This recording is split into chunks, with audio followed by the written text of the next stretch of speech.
Restore your OneDrive files.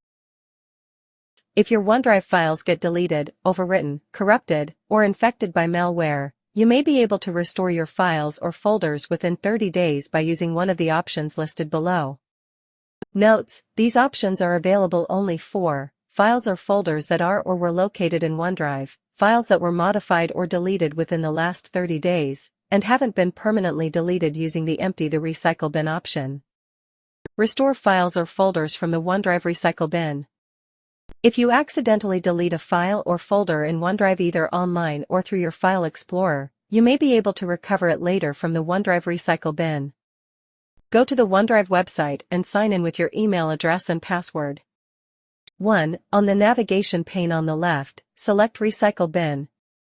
2. Select the files or folders you want to restore by clicking the circle checkbox that appears when you hover over them. 3. Click Restore, and this will return the files to their original location. Restore files from OneDrive version history. With version history, you can see and restore older versions of your files stored in OneDrive or SharePoint. Version history works with all file types, including Microsoft 365 files, PDFs, CAD files, photos, videos, and more. If you need to, you may be able to restore deleted OneDrive files or restore deleted SharePoint items from the recycle bin. 1. Sign into OneDrive with your personal Microsoft account or your work or school account. 2. Select the file that you want to restore to an earlier version. You can only restore one file at a time. Right-click, then select Version History.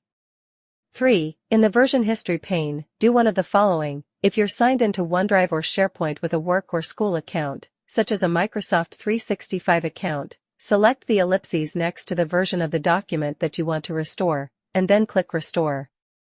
The document version you selected becomes the current version. The previous current version becomes the previous version in the list. Thank you for watching this video. Hope this can help you.